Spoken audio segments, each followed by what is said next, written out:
2 Tawarik 16, Perjanjian Asa dengan Aram. Pada tahun ke-36 pemerintahan Asa, majulah Baesa, Raja Israel, hendak berperang melawan Yehuda. Ia memperkuat Rama dengan maksud mencegah lalu lintas kepada Asa, Raja Yehuda. Lalu Asa mengeluarkan emas dan perak dari perbendaharaan rumah Tuhan dan dari perbendaharaan rumah raja, dan mengirimnya kepada Ben-Hadad, Raja Aram, yang diam di Damsyik dengan pesan, "Ada perjanjian antara aku dan engkau, antara ayahku dan ayahmu. Ini, kukirim emas dan perak kepadamu.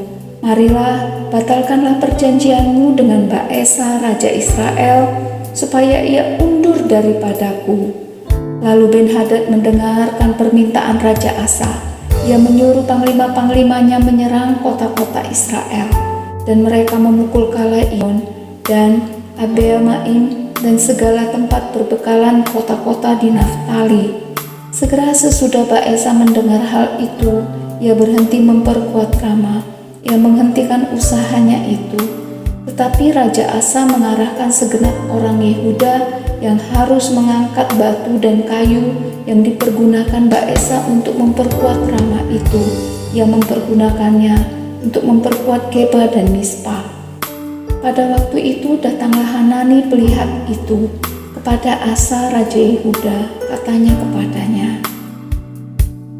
"Karena engkau bersandar kepada Raja Aram dan tidak bersandar kepada Tuhan Allahmu, oleh karena itu terluputlah tentara Raja Aram dari tanganmu.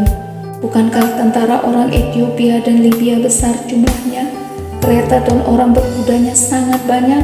Namun Tuhan telah menyerahkan mereka ke dalam tanganmu, karena engkau bersandar kepadanya. Karena mata Tuhan menjelajah seluruh bumi untuk melimpahkan kekuatannya kepada mereka yang bersungguh hati terhadap Dia. Dalam hal ini engkau telah berlaku bodoh. Oleh sebab itu, mulai sekarang ini engkau akan mengalami peperangan." Maka sakit hatilah Asa karena perkataan pelihat itu, sehingga ia memasukkannya ke dalam penjara, sebab memang ia sangat marah terhadap dia karena perkara itu. Pada waktu itu, Asa menganiaya juga beberapa orang dari rakyat. Sesungguhnya riwayat Asa dari awal sampai akhir tertulis dalam kitab Raja-Raja Yehuda dan Israel.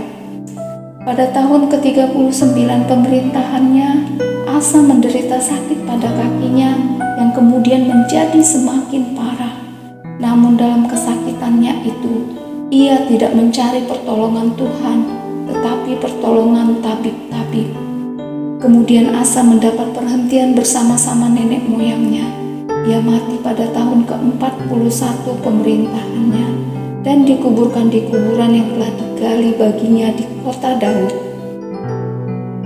Mereka membaringkannya di atas petiduran yang penuh dengan rempah-rempah dan segala macam rempah-rempah campuran yang dicampur menurut cara pencampur rempah-rempah, lalu menyalakan api yang sangat besar untuk menghormatinya. 17. Raja Yosafat, pengokohan kerajaan. Maka Yosafat, anaknya, menjadi raja menggantikan dia. Sebagai pemimpin Israel, ia memperkuat dirinya dengan menempatkan tentara di semua kota yang berkubu di Yehuda dan pasukan-pasukan pendudukan di tanah Yehuda serta di kota-kota Efraim yang direbut oleh Asa ayahnya. Dan Tuhan menyertai Yosafat karena ia hidup mengikuti jejak yang dari Daud, bapa leluhurnya, dan tidak mencari Baal-Baal, melainkan mencari Allah ayahnya. Ia hidup menurut perintah-perintahnya dan tidak berbuat seperti Israel. Oleh sebab itu Tuhan mengokohkan kerajaan yang ada di bawah kekuasaannya. Seluruh Yehuda memberikan persembahan kepada Yosafat, sehingga ia menjadi kaya dan sangat terhormat. Dengan tabah hati ia hidup menurut jalan yang ditunjukkan Tuhan. Pula ia menjauhkan dari Yehuda segala bukit pengorbanan dan tiang berhala. Pada tahun ketiga pemerintahannya, ia mengutus beberapa pembesarnya, yakni Ben-Hail, Obadya, Zakaria, Netanel, dan Mika untuk mengajar kota-kota Yehuda.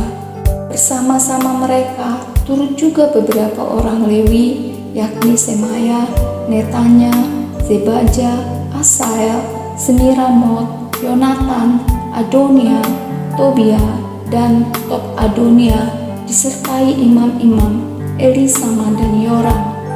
Mereka memberikan pelajaran di Yehuda dengan membawa kitab Taurat Tuhan. Mereka mengelilingi semua kota di Yehuda sambil mengajar rakyat. Ketakutan yang dari Tuhan menimpa semua kerajaan di negeri-negeri sekeliling Yehuda, sehingga mereka tidak berani berperang melawan Yosafat. Dari antara orang-orang Filistin, ada yang membawa kepada Yosafat persembahan dan perak sebagai upeti. Juga orang-orang Arab membawa kepadanya kambing domba, domba jantan 7.700 ekor, dan kambing jantan 7.700 ekor. Yosafat makin lama makin kuat, menjadi luar biasa kuat. Di Yehuda, ia membangun benteng-benteng dan kota-kota perbekalan. Banyak perbekalannya di kota-kota Yehuda.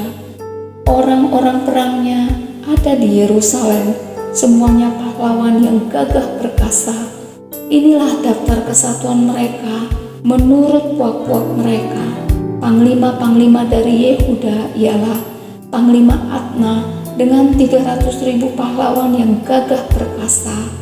Di samping dia Panglima Yohanan dengan 280.000 orang, dan di samping dia Amasya bin Zikri yang dengan sukarela telah menyerahkan dirinya kepada Tuhan dengan 200.000 pahlawan yang gagah perkasa. Dan dari Benyamin ialah Eliada, seorang pahlawan yang gagah perkasa dengan 200.000 orang yang bersenjatakan busur dan perisai. Di samping dia Yosafat dengan 180.000 orang yang bersenjata untuk berperang. Mereka itulah yang bertugas pada raja, selain daripada mereka yang ditempatkan raja di kota-kota yang berkubu di seluruh Yehuda.